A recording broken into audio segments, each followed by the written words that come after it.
Start a Therapy Practice podcast, episode number 87. Scott Harmon, startatherapypractice.com podcast.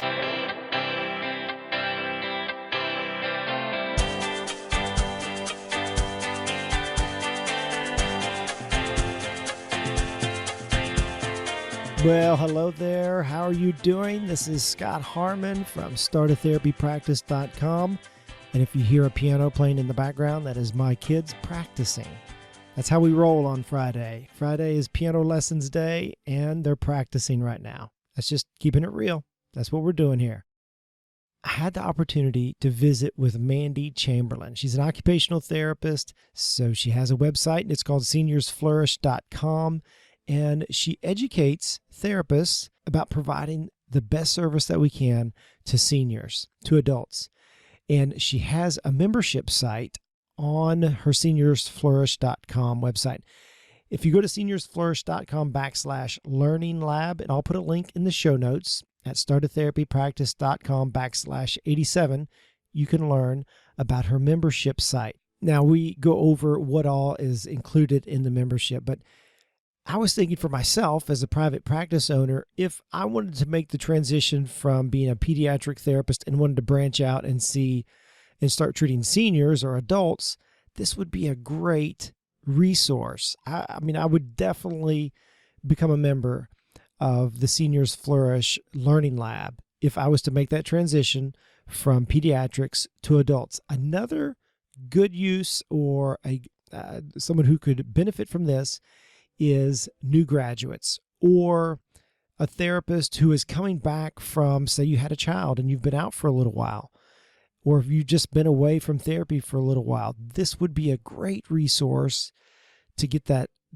only the learning, but she has community over there, and that connection is going to keep you sharp and get you up to speed on what you should know when you're treating adults. So it's a great resource for that. If you're a practice owner and you hire new graduates, or you would like your therapist to improve their skills about treating adults, about treating seniors, this would be a bonus, a benefit that you could pay for from the company to therapists that you hire in order to educate them. And that way, it wouldn't be necessarily all on your shoulders to get them up to speed, to make sure they know what they're doing and being the best therapist that they can be.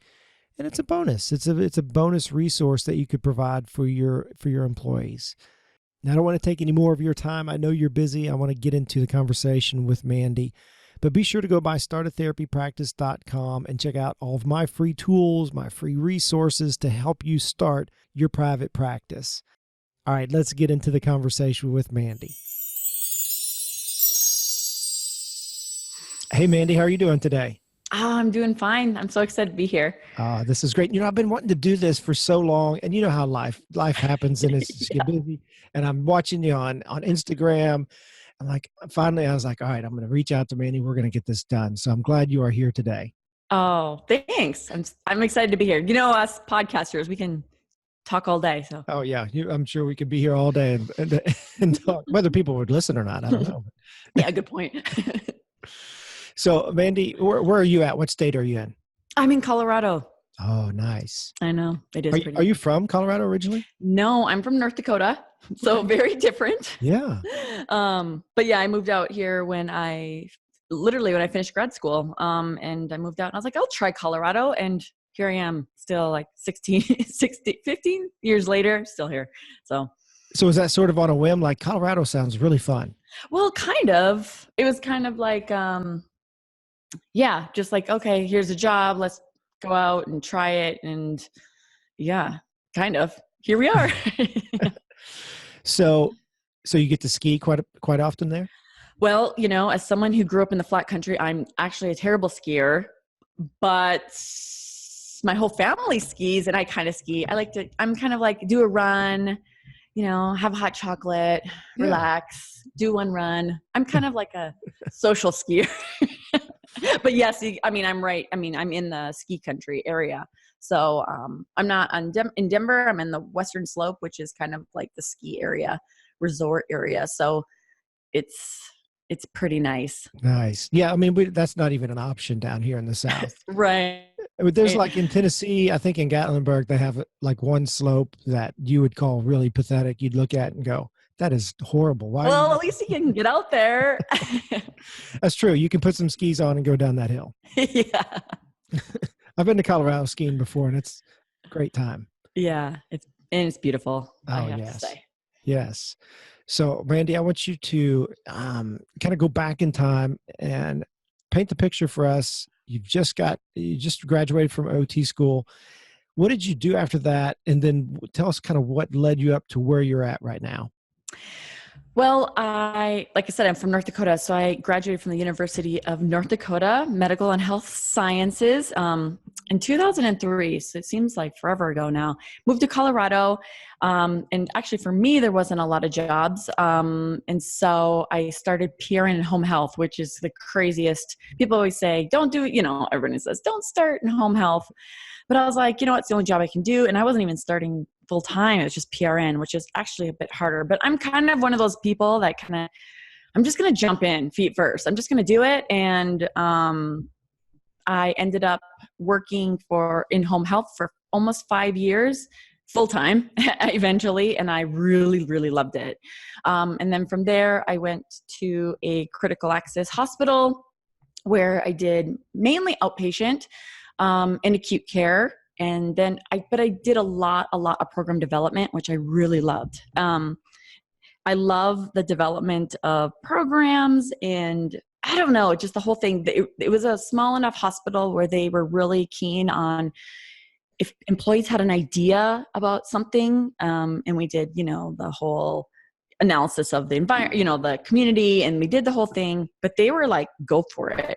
And so I know not everybody gets that everywhere. So I got my program development fix along with my clinical experience at the same place. And I did that for, trying to think now, 8 years maybe. And then I kind of worked PRN and filled in at the local nursing home over there. So I did that for a while. And then I had 3 little kids. I had 3 kids in 13 months, which is a shocker for me. For me, anyway, it was a shocker. It's shocking just to hear. Yeah. But my daughter's now 5 and my twin boys are 4. So they're a little bit older now. But like at the time, my original plan was just to work part-time. But it was really hard to find daycare. It was hard to find anybody that would take part-time 3 infants, essentially. And so then I was kind of, in a way, forced to stay home, which is what my original plan was. I kind of wanted that mix between being home and working. But sometimes your plan is not what it turns out to be. And after I had the boys, my daughter was like 13 months. My boys were infants. And I was like, I'm going to start a website. I'm just going to start a website because I was literally feeling like my brain was going to turn to mush because I was like, I'm not using it, in that way. It was just like I was in full-time mom mode, but I still was kind of craving that clinical aspect and connectivity. So I started seniorsflourish.com. And I kind of focused on working with older adults because, one, I have just a love for the older adult population. So everybody always kind of assumes that I've worked exclusively in skilled nursing facilities, which is actually a really small area. I mean, most of mine is outpatient acute care. And it's also one of those things that people I like to identify, I think, as like a pediatric OT, right? You work with kids. Mm-hmm. But people don't usually identify as I'm a geriatric OT. But if you think about the population that you're working with in outpatient, in acute care, of course, skilled nursing, home health, it's a large percentage of older adults, even if you're not working exclusively with older adults. Mm-hmm. So, I started the website, started connecting with other, OT practitioners, and it really just grew because there wasn't at the time a lot of resources, online for OT practitioners for treatment ideas or a lot of evidence-based discussion and things like that. And so I just was like, I found that I was kind of filling a niche that people were looking for. And What year was that when you started Seniors let's Flourish? see, let's see, 18, the boys were born at probably 2015, Okay. 2015. I'm trying to Isn't think. that funny when you use your kids as a gauge? Isn't that the truth? It's the truth. But I mean, because it just kind of started out as really for me. It was all about honestly for me. Mhm. And then I just, like I said, found the need, and it grew and it grew. And I ended up starting a membership site the beginning of last year. Because like I said, I love the program development. I loved having students when I was working full-time clinically. It was kind of some of my favorite things to do was educate in that way. And so I was like, okay, how can I combine my love of, the OT profession with program development and teaching without being in academia? And so I started the membership site. So it's just been this kind of an amazing whirlwind because I get to do everything that I love. You know what I mean? All in one. Mhm. I mean, obviously hardships along the way, bumps and growth spurts and droughts and trying to figure out everything technically and that whole thing. But I think that it's such a neat way to be able to like serve my audience. And I know it's not necessarily traditionally like a therapy practice, but it's just another way to maybe not necessarily membership sites, but like being able to serve the people that you're trying to serve in just a different way using online media, I guess is a way to put it. So I'm going to go a little bit nerd here because Yeah. the technical stuff it sometimes intrigues me.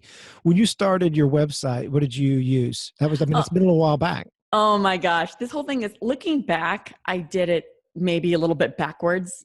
Like I'm one of those people that can research the heck out of anything. Mhm. Like my husband's like, hey, let's find a hotel. I'm like, I will look at all the reviews. I will check out what is the best location. Like I'm just that person. So when I did it, I feel like I was almost like, I started right with WordPress. I didn't use, I don't even know if like Wix and some of those easier websites, I don't think they were available. they weren't really available. I think there was a couple little things, but I just started right with WordPress. And I think looking back, that's what I needed to do. Because if I would have started with a different platform, Yeah. because of the membership site, I would have had to switch over anyway, Mhm. or use some other software. But yeah, I definitely did WordPress. But I literally knew nothing about websites, Scott. Like, I was like, I can figure this out. I can research this. I watched a lot of YouTube videos. I didn't even understand like what a WordPress theme was. It was just like one of those kind of, So I will have to say at the beginning, it didn't look pretty, but the biggest thing is honestly, it was more about, I was getting the information out, and that's what people were wanting. So I think sometimes you do just have to jump in feet first. Yeah, I think that's a great lesson of it didn't have to be perfect to No. start. You just start. You got to start and then start figuring it out and tweaking it and making it better. Mm-hmm. Yeah. Cause I think sometimes I am that person too, that in general is like, I want it to look nice. I want to, it's representing me, and people really focus on, logos and just those things that I'm not saying doesn't matter in the, cause you want to brand yourself, and I get all that, but I feel like, okay, let me back up. I spent way too much time on that, when sometimes you just need to sometimes just jump in and do it. Just get it out there, and you can adjust it. There's no rules on it. You can adjust it and add to it as you go along. Depending what your goal is with it, I guess. But sometimes I do feel like, because you never feel ready. I think that probably translates to starting a practice in general. Like you never feel 100% ready.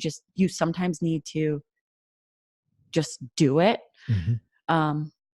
That's just me, because I could be that person that could just research the heck out of it, and I'll never get going. Yeah, I was listening to something or reading something the other day, and the person was making the point of don't mistake movement for action, because the research is the movement, and it feels like we're doing something really good, and we are. Yeah. At some point, you got to take action. Mm-hmm. So Yeah. good, yeah, good for you for doing that, because if you think back, all the experience that you've gained from that, you wouldn't have been able to do that by just research. Oh no. And that's the thing about it. I think like, I will have to say most of, because, you start connecting with other people that have websites, not even just OTs, but other people. And everybody's like that finally feel like they've went over the hump. They're almost everybody's like, man, I wish I would have done this earlier, or I wish I would have done it sooner, or I wish I would have just started when I wanted to instead of waiting. Um, so I would honestly say that if, even if you're, whatever you're starting, sometimes you just have to jump in because you're going to flail, but find your resources, right? So you created the website with the purpose of a blog, or what were you doing there? Yeah. Actually originally my purpose was was actually kind of more geared towards caregivers is kind of what I was thinking. Like, there was a lot of good caregiver websites out there, but more about a supportive side. And I thought maybe I could put some good information out there about more of a medical side. Because some of the things that we do for basic recommendations are pretty standard. Just things like that. But then I just found more OTs were reaching out to me because I really didn't have a business plan. I mean, because I just literally, like I said, it was definitely a selfish endeavor at the beginning.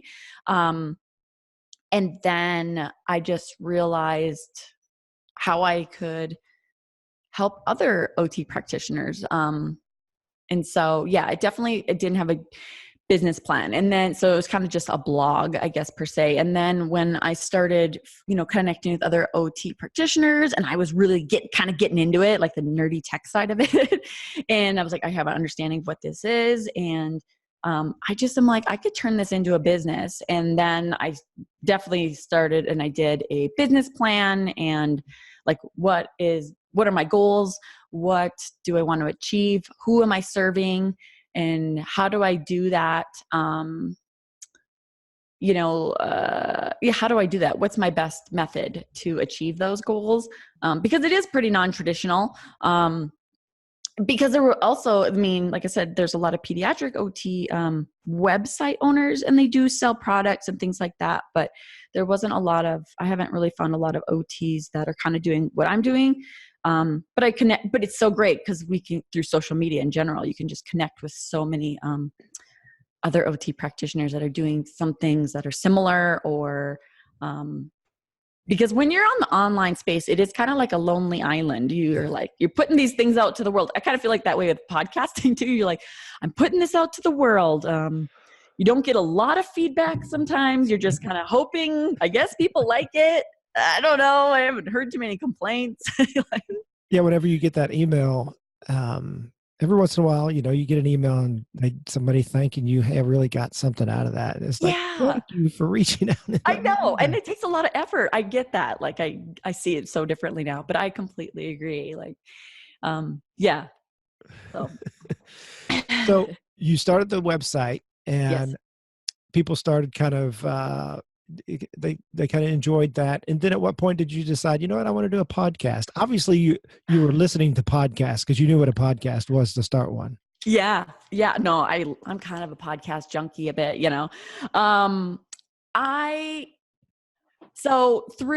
through the power of social media, I connected with, I don't know if you know, his name is Dustin Jones. He does the Senior Rehab Project. He's a physical therapist that focuses on geriatrics. And we were in like a OTPT, speech language pathology, like collaboration geriatric Facebook group. It's still going. It's still a great group.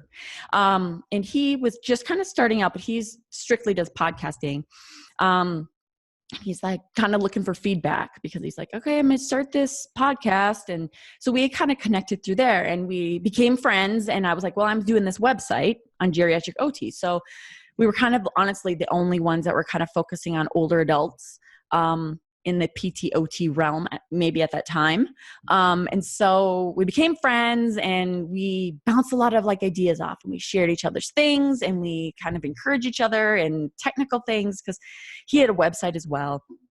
And I was just kind of talking to him about how, I mean, I know my strengths and weaknesses, and I will have to say my strength is not blog, like writing. Like I can technically write like nobody's business. Like give me a soap note to fill out. Like I got that down. But like to show my, I guess, personality and trying to make, you know, older adult OT kind of not, I mean, kind of fun. Like put it into words was not a strength of mine. Like it's just not. And I was just like, so I'm like, we're talking about how I'm just kind of writing this information and it's well received. And I'm trying to, I'm like, how do I connect with my audience and, you know, show them the value of what I'm trying to give to them really.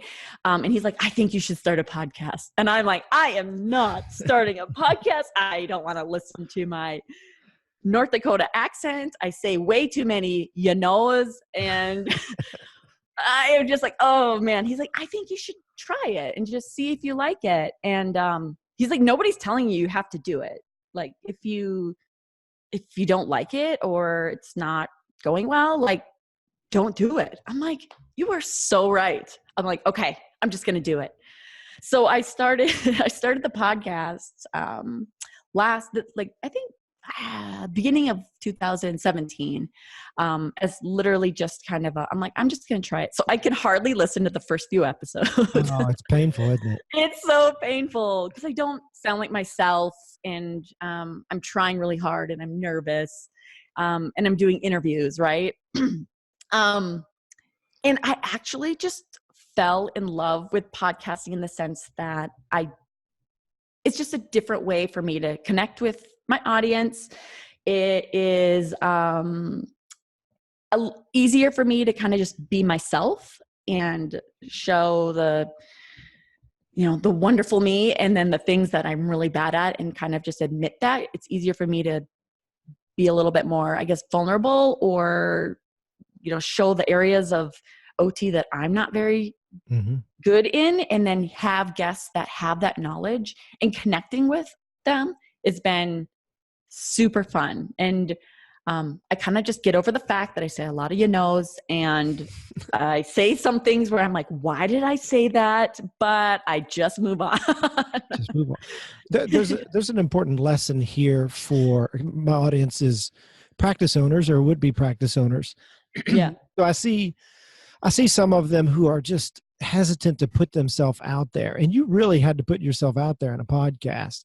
And even now you've leveled up. You've leveled up on your game, and you're doing videos. And I mean that's transparency right there. You know, you get in front of that camera and hit record, and especially if you hit live, that's a lot of transparency there. And as practice owners or would-be practice owners, we got to get comfortable with putting ourselves out there because it's the relationship that we are going to have with our potential clients.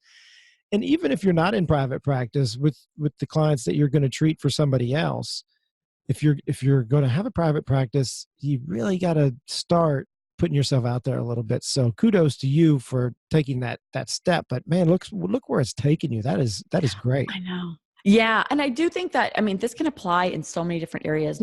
Maybe not podcasting or maybe not, but I really feel like when people feel like they kind of know you or whatever, like, you know, I don't talk about my kids.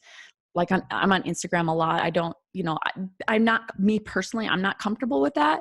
But I think you can find your lines of what you would like to share and what you don't want to share or how much you share.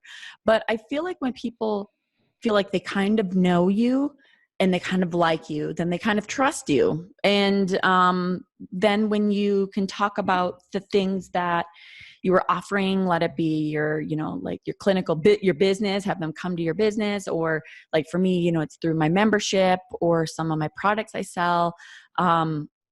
I mean, I just try to be honest and I try to be helpful. And I'm also like, hey, if this isn't for you, then that's okay. But I think that there is a level of when, I'm trying to think of the right term, but like, you know, a little bit of transparency, whatever that may look like. They like to see who they're going to deal with or who they are going to buy from or who they are going to see in the clinic. And, it really helps. And it's an easy way to promote business. but it is a little scary at first. And sometimes you just have to kind of get over it. Because the more you do it, the easier it is. Now I'm just like, well, I mean, I'm not quite that person that will be in my pajamas, but I don't have to like be completely ready for the day every time, because I feel like I'm just like, all right, getting ready, or I don't know. And I'm kind of sporadic. I try to be, I think there's also a level of somewhat consistency that needs to be done with that. Mm-hmm. And that's actually kind of hard because I juggle my online business and my kids' family life. And, but that's also the benefit, because I can do that. I don't have to go to, work. So yeah, I don't know. It's a whole new world out there. Yeah. A couple of points there. First is sometimes when I notice practice owners' websites, they don't even have their picture on there. And so that's part of that. At least put your picture on your website, because people are going to do business with people. You might have a slick name for your company, but they're still doing business with Mandy. They're still do business with Scott or the therapist that I hire. So the team, right? Yes, the team. So at least put your picture out there as a minimum, and maybe give a little bit of background. I think we get caught up in the jargon of therapy and our credentials and the letters behind our name, and that's all important. We got to have that, but people might want to know what you do on the weekend. Do you like to go fishing? Do you like to go skiing? Can they make that connection at that level? Mm-hmm. So I think that's important to be comfortable putting that out there. But like you said, there's probably needs to be a line at some point. You don't want total transparency. I'm kind of like you. I don't put my kids on my social media hardly at all. So every once in a while you'll see a glimpse of my Rugrats. Yeah. My older girls now will sometimes photobomb me on Instagram. Like, well, now you're on. But they're old enough, they can make that decision for themselves if they want to be out there. Mm-hmm. So yeah, you have to have that balance. Right. I had another point there, or another comment. I can't remember it now. So the podcast has taken off, and at what point did you decide, what, you're leveling up here left and right. I love it. So at some point you said, I think I can have a membership site and really serve my audience in this way. At what point did you decide that? What was the impetus for that? Well, I was getting a billion questions, to be honest. People are emailing me all the time with, all sorts of questions or blog post ideas, or like, hey, what do you think about this patient? Or what do you think about that? And, as it's really hard to like make quote recommendations when you don't know the patient, see the patient, or you're like, I'm taking this with a grain of salt, or like, how do I answer this? So I felt, for me, it was like, I started the membership as an easy way, I say the word easy loosely, to do more of a one-to-many model versus a one-to-one model. The number of emails was out of control, and you would still see a lot of this patterns, like of similar types of questions.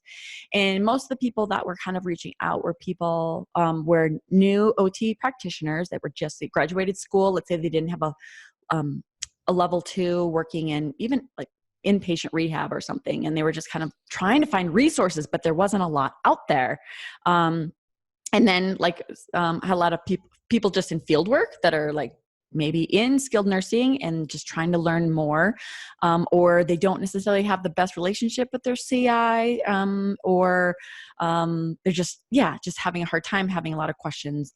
And I think sometimes because it's a little bit more removed, some people feel more comfortable asking me questions.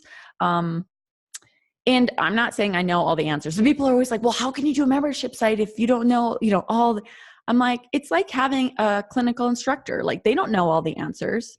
And I am very resourceful, and I use a lot of evidence, and or I hook them up or have them connect with people that I know could answer questions better. But in general, they're entry level therapists or students, or like I was saying, maybe if they're they were in pediatrics for literally 20 years and now they're transitioning to working in home health, and they're just like, oh man, I can figure this out, but like, what are the best assessments? Like, how do I get started? Or what should I have in my car? Or, you know what I mean? Some of those kind of basics. So I started the membership as a way to serve and answer all those kind of questions much easier. And so, and then I was like, I can make this into a business. Like, I can do this. The hardest part for me is always marketing. I think that's most people's one of their hard avenues, but I love the membership model for me and how I'm using it. It kind of, like I said, I get to do that program development without doing program development. It's a different type of organization and programming and finding resources and the evidence and still connecting, because I also have like a private Facebook group and a community forum, that kind of thing. But in the membership I have, but the big thing, let me back up, is that all the resources, assessments, clinical resources, patient handouts, and I do treatment education videos are all member driven. So if there's something in there that they don't have or that they need, I create it for them. And so it's kind of an evolving type of model. And I think that's kind of the advantage of that. But it's been such a crazy, fun experience. Technical difficulties drive me insane.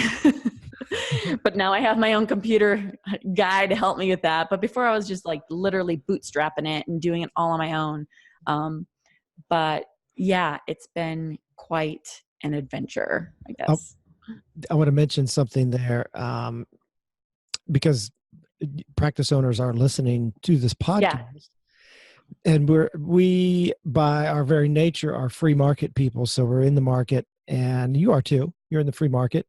What's interesting, I find that what you mentioned there was that basically the free market, your followers are driving your lessons. Whereas in the education model, in the college model, the education department, the therapy department is driving what they are going to teach the therapist. The therapist, in your case, have flipped that and said, teach me this. I need to know about this. And you say, okay, I'll teach you about that. It's the free market is driving the lessons there. So therefore, I would suspect that the lessons are very relevant to therapists and that they're going to be very helpful, because the therapists are like, teach me this. I don't know how to do this. No, I think that's exactly right. And, it's funny because, and then they have access to all the old videos, and I really try to keep them. All of them are under 10 minutes because who has time? I mean, it depends what you're trying to accomplish. Like with my audience, they are working full-time typically, or they're students on field works, and they're just trying to learn snippets of information. So I really try to make it short and sweet.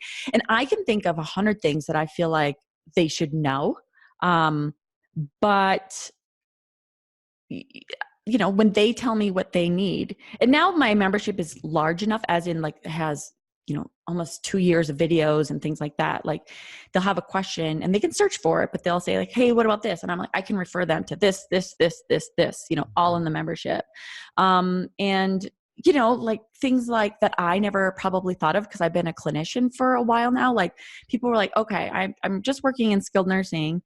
And they're throwing out terms like dumping wheelchairs, or like all these kind of terms that we throw out that they maybe didn't learn in school. Like you don't learn maybe that they don't maybe technically use those terms, or, you know what I mean? Like kind of those kinds of things. So then I'm like, okay, well, let's go through all the literally parts of a manual wheelchair. And because they're like, okay, I don't know about a drive, or like, what is actually a Hemi wheelchair drive look like, or you know what I mean? Like these things that they kind of just throw out that you feel like you should know, or they're actually embarrassed that they don't know it. They're like, oh my gosh, shouldn't I know this? Or shouldn't I know how to titrate oxygen better than this? Like, but you don't really learn it in school, or you didn't get on your field work. And I was like, I never would have thought of that. I guess part of it is, and probably the same thing with private practice and that kind of thing is, you're trying to meet a need, and whatever that may look like. And listening to the people that you are trying to serve gives you so much information. Yes. And that's how I've driven my entire business, is literally asking for feedback. And it's been the most eye-opening and the most, from a business standpoint, successful way to do it. Because people also love that they are having an influence on what I'm creating. So then they kind of feel a part of it and heard, but also is serving those needs that they are looking for. So Yes.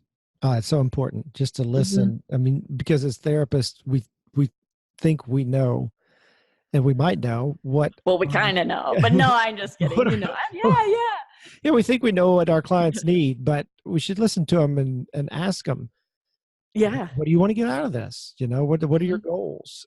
Especially, What would you like to see? yeah, yeah. You know? That way, we're serving them the best that we can, because that's what they want out of it. Mm-hmm. I love that. I'm curious, are some of the common questions that if the people in your membership site come to you with and say, "Hey, I don't know how to do this," and I'm sure you're probably like me, because I have a membership site too, and so I have a list Yeah. of links where I can just copy and paste and say, "Go look at Yep. that." So, Yep. what are some common ones for you? Everything from oxygen titration is a really a big question of how to do it, or can I do it, or who orders it, or those kinds of things. Just kind of wheelchair basics, like, like wheelchair basic evaluations, which I'm like, you need to go to a full-on course, like, but sometimes it's just basics, like as in terms. Trying to think of some other things that I've had recently. It's a lot of treatment ideas, and really a lot of people in the membership, because I really try to push occupation based. And a lot of people just really struggle with that, and what does that look like?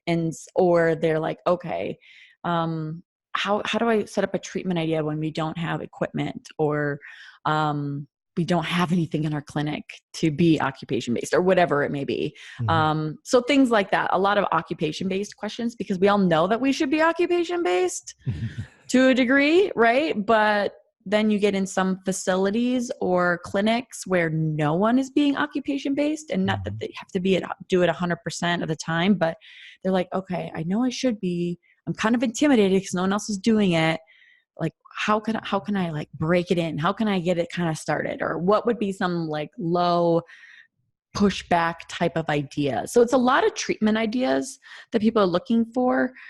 It's really, I feel like part of it is really bridging the theory that we learn in school with real life clinical practice, Mm. because it's OT is not black and white. It is a fluid moving thing where you have to be creative or change direction. And sometimes it's hard because it's that in between clinical decision making that I try to really help with, that I think people do struggle with, definitely. I want to. We haven't really detailed what's available in your membership site, which is at Seniors Oh, Flourish /Learning Lab. And I like that mm-hmm. name, Learning Lab. Learning Lab. That's Yeah. great. That is great. So I'm looking at your website right now. You've got educational videos, and you have a resource Yep. area, journal club, community forum, got some bonuses in there. So Yep. unpack those just briefly. Obviously, the educational videos we've kind of been talking about, but then what's in Yep. your resource area?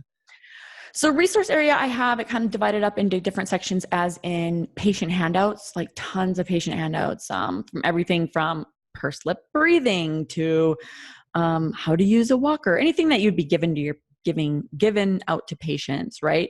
Because there is a lot of random resources online, I will have to say, but a lot of them have other company logos that you can't take off and things like that. So through the Learning Lab, I've created and continue to create, based upon what what the members are needing, patient handouts that they are free to use. They can download all of them if they want. It's part of the deal. And so we have the patient handouts. I have clinical resources, as in protocols for mirror therapy, to maybe like a really basic community-based fall prevention program they can take and use. So it's a lot of resources that a lot of them are links to like organizations that give out free resources to everyone. It's just kind of like having it all in one area that they and then the other things, I'm trying to think of the other thing is commonly used assessments. So have it divided up by areas. So like, let's say you're looking for a fall prevention, a fall assessment or something like that, or maybe a balance assessment. And so then I have the ones that are available for free, that are out there. And then I also have links to ones that you have to pay for. I don't like give them paid for certain things, but just having it all in one space has been really helpful for people. So those are the kind of handouts, assessments, and clinical resources. And then we have like a private Facebook group and a community forum. I kind of always go back and forth because people who are not on Facebook be like, I want a community forum, but then sometimes it's really hard to get people on the community forum and they like the Facebook group. So I actually have both. And then I have a bonus area where, like, if you're a member, you just have I got, negotiated discounts or freebies for people who are just members of the Learning Lab. Is kind of like a little bonus kind of thing. But, like, I have the month structured. So like the beginning of the month, they get all new education videos. We have all new ones. And of course they have access to all the old ones. And then the next month we also do a journal club, so they can earn professional development units if you're NBCOT certified through that. So we do that. We do like Wednesday wins, where people share celebrations of things that they've done, and people can earn prizes for participating. It's like trying to get people to be a community and support each other in a kind of a safe environment, because some of those Facebook groups, I will have to say, get a little brutal. and it can be quite intimidating. So it's just a very different type of environment. But yeah, it's just, so there's a lot going on, but it's structured, and everyone gets an email every Monday of what's been out the week before, and what to expect for the rest of the month. And then I guess we're coming to the end of the month and we'll kind of start over. So, and that's even changed since I started. I tried it one way, and then I was like, I don't know, people aren't complaining, but then you don't really know. And so then you do surveys. I do a lot of surveys. Have to give a lot of prizes out to get people to sign up for surveys, but it does help. And make them short, right? But then you get feedback and you know exactly what people are liking, or they're saying this is difficult to use, or I'd like to see this, or it's just I love the idea of the journal club. It's just such a great way to keep your saw sharp, to sharpen your mind and to renew that. Because as therapists, I worked contract therapy for years. Mm-hmm. And you get in the mentality of as a contract therapist, and probably even as a practice owner, of doing the least to get by as far as continuing education and to feed your brain and to learn. We're just kind of doing the minimum. But this really could up your game as far as staying sharp, because you're like the journal club. I like that idea because you're reading the journal, then you're coming together as a group and discussing that. I was reading a book on how to read a book, basically. And he was explaining it's a good idea to basically have a book club, to read the book and then come together and everybody discuss the book. And it's the same for the journal club, and, ask and answer some questions, because he who teaches learns twice, right? So it's a great way to sharpen the saw. And then I feel your pain on the community forum, because we have the same setup in I think everyone does. Academy of Private Practice. Some people don't like Facebook. Some people aren't coming to the community. So you got to give both for those people who want one or the other. So I feel your pain on that. But this would be a great service for, like, I think about myself doing pediatrics. If I ever wanted to jump over and treat seniors and adults, this would be a great resource. And it's not expensive. I mean, it's a great investment in yourself, and also have that community, also be able to ask the questions of not only you, but the community itself, in order to get up to speed if you're wanting to go from pediatrics to adults. Or a new grad, this is kind of like a no-brainer if you're a new grad, I would think. I mean, because it's so, especially if you're working by yourself. When I got out of OT school, I was all by Yes. myself. Me too. Yeah. And to have something like this would have been huge, huge. So, Well, and that's exactly why ended up kind of how I developed it initially was kind of like, what would I have wanted? Because like I said, I started in home Help PRN. I mean, I was just like, and honestly, there was the internet, but there wasn't like there's no Pinterest, there's no Facebook groups, there's just my textbooks from school. And, I just was like, how I started was like, yeah, like what would I have wanted? Cause I get it. Like I was there. I struggled too. And working in a rural area, I mean, there's just not, most of the places I've worked, there's only a couple OTs or you're the only OT. yeah. And so, I have companies and businesses, private practice, hospitals that, pay for it for their employees or for a couple months.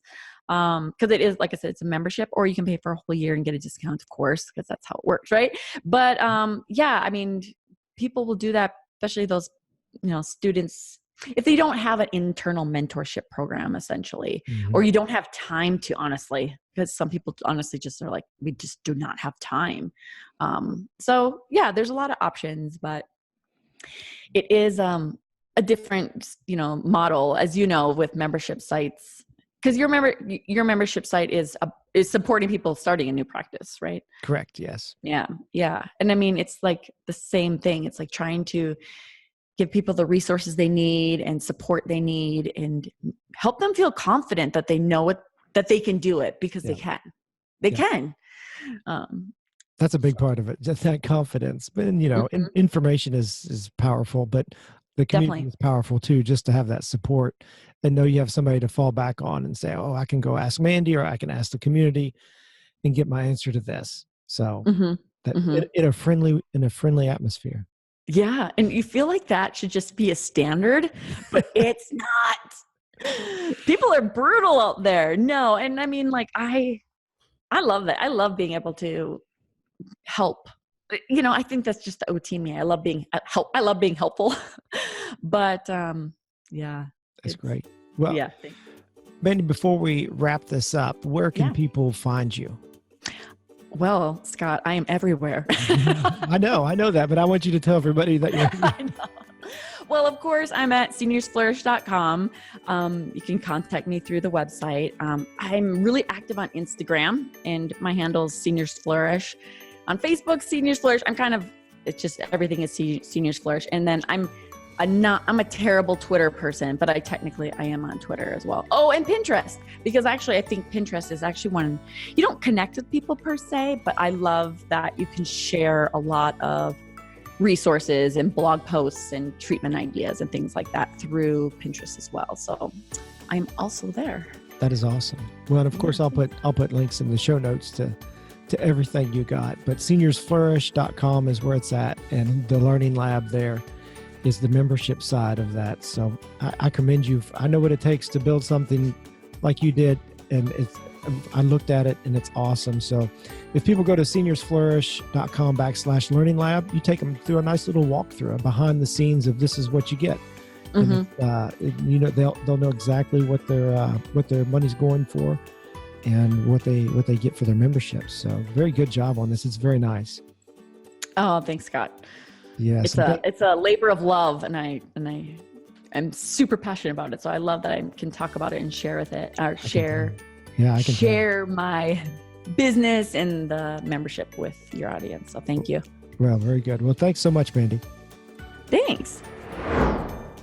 If you would like to sharpen your skills as a therapist treating seniors, treating adults, be sure to go by seniorsflourish.com Learning Lab, and you can become a member of Mandy's Learning Lab. I mean, it's super cheap. It's a great investment, and it's a great community, especially if you're just starting out, if you're a new grad, or if you've been out of therapy for a while, or you want to be sure that the therapists that you hire for your own practice are as sharp as they can be. This is a great resource for them and for you. So be sure to go by seniorsflourish.com/learning lab. All right, if you have any questions, be sure to reach out. Be sure to follow me and Mandy on Instagram and on Facebook. My handle is Start a Therapy Practice on both of those. And Mandy's handle is Seniors Flourish, both on Facebook and on Instagram.